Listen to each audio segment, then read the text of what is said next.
Last time on Dragon Ball Z.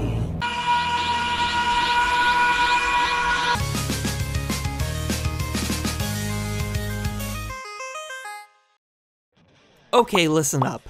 Dragon Ball FighterZ is good. It's really good. This is probably the first DBZ game I've played that has had me so enveloped in it. This isn't like your Budokais and your Xenoverses. This is a true blue fighting game. The game favors combos and timing as opposed to beam spam and transformations. But I'm getting ahead of myself. For those of you who have been living under a rock for the past 18 years, let me explain what Dragon Ball is. Dragon Ball was a gag/adventure shonen manga created by Akira Toriyama that ran in Weekly Shonen Jump from 1984 to 1995, which had an anime adaptation in 1986 that ran until 1996. Starting out, the story was loosely based on the classic Chinese story Journey to the West. This can be seen in the main character's name, Son Goku, as a stand-in for the monkey Sun Wukong. This also explains why Goku has a tail, until Z, in which that gets explained as Goku being an alien. Dragon Ball FighterZ is a 2.5D fighter designed by Arc System Works, the people known for Guilty Gear and Blaze Blue. While this isn't Dragon Ball's first foray into 2D fighters, I feel this is the most successful as far as I know, and one of the best feeling to play. ArcSys is kinda known for making really good fighting games with a robust story, so let's see what all I can convey to you. The main premise for FighterZ is something along the lines of suddenly clones of our heroes are showing up and causing trouble. The player finds themselves inhabiting Goku's body, and Android 16 is for whatever reason trying to capture the now possessed Goku. Beerus and Whis show up and provide nothing of substance to anything as usual, except for Whis bringing up waves. And thanks to Bulma, we learn that some waves are causing strong warriors to become weak. This is where the player comes in. The game explains its gameplay by the fact that the player can switch between each of the characters, allowing them to reach their full potential, which is super clever and works really well in the realms of Dragon Ball. Shenanigans ensue, including Yamcha talking about beating himself.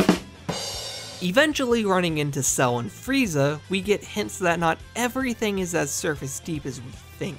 We learn that the Red Ribbon Army is still around, ignoring the fact that I swear Goku defeated them when he was a kid. This leads us to reunite with Android 16 and learn that Android 21 is a thing, and she's also a Majin, which, okay, I can dig that. This all eventually leads us into a confrontation with Majin 21 in the realm of the Kais, that ends with everyone blasting the shit out of her. Whoa, whoa, whoa, whoa, whoa, whoa, whoa. Before you type that comment complaining about spoilers, this happens not even halfway through the story mode. So much like the anime, the story is stretched between 200 episodes. I kid. Kinda. I am, however, going to move on from the story, though, as to not potentially spoil anything for you if you really care about the story. Side note, they managed to have the story fit in Super's timeline, so that's fun. I feel this would be a good time to talk about the gameplay for the story mode. You get this sort of board game stage where you can choose your own path in which to go and fight clones. There's also a slight level up aspect to this, but isn't really the main focus of the game, and the only place you will really find it is here. Besides story mode, there are several other modes in the game that will probably be your main focus. Practice mode, the place I hope most people hop into their first couple of hours with the game, just to get a feel for it and to figure out what characters you like. If you're like me, you'll spend 80% of your time here trying to get good. Arcade mode is a gauntlet that tests you. Its ramp up in difficulty is ridiculous. Part of that has to do with the fact that the AI reacts to things far faster than humans can, and they read your inputs. With the prize at the end being the unlock of Super Saiyan Blue Goku and Vegeta, good luck with that. It might also be the best way to earn Zenny as far as I know. World Match is where the boys become men, so to speak.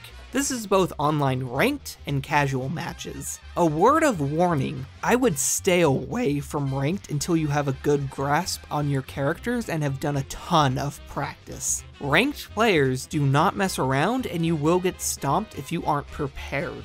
Casual will most likely be what you play, and I found there are 5 types of matches here. The first one is the pro player, who is far more capable and will stomp you, your usual fighting game player.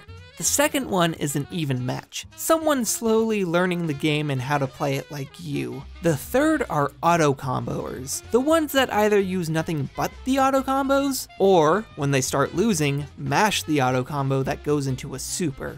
The fourth is just disconnecting, which happens a bit too frequently. And the fifth are rage quitters like this man here. There's also an arena mode in which you can fight people in the lobby, but I've so far never successfully fought someone in here. And you have your local battle mode for couch co-op. Now then, I'm not entirely sure that I'm qualified to talk about the mechanics and fighting gameplay, considering I'm pretty new to learning a fighting game. So the only real stick movement you have to memorize are quarter circles. Quarter circles are what you use to do your specials. Unlike the arena brawlers of past, this game does require skill to play. Sure, you can just use this flowchart, but you will get punished for doing so, and at the end of the day won't get very far in online.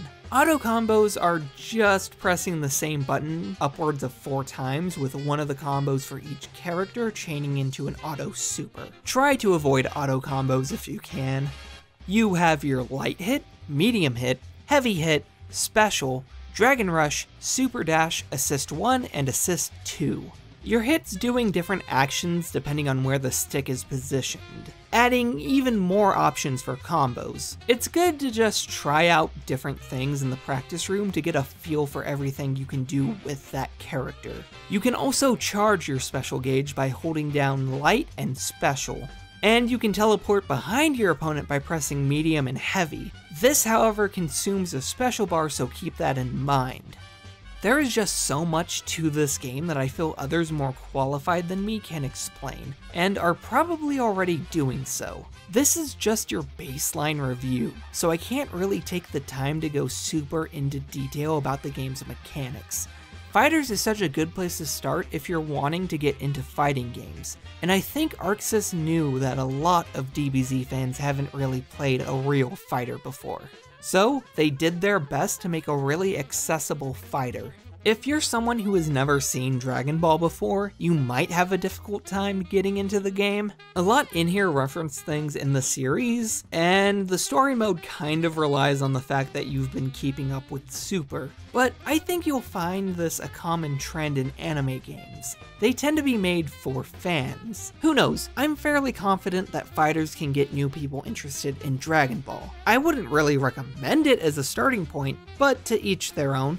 FighterZ is most certainly not for everyone. I wouldn't be surprised if a decent subset of Dragon Ball fans don't like it because they are more accustomed to Budokai and Xenoverse. Which is fine. You can like those games, and I can guarantee you they will make a Xenoverse 3. But you gotta let people have this game.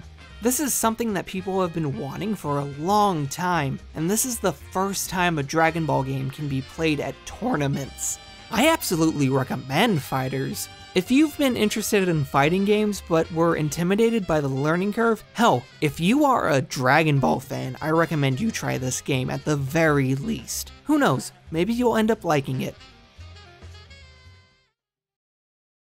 Now it's time for my special attack. Take this! Oh, suck it, GBC! Ugh, this is bullshit! Sorry, GBC, I can't help it if you gotta get good. Get good, huh? Just know one thing, Tyler. You have to sleep sometime. And then we'll see just how good I got.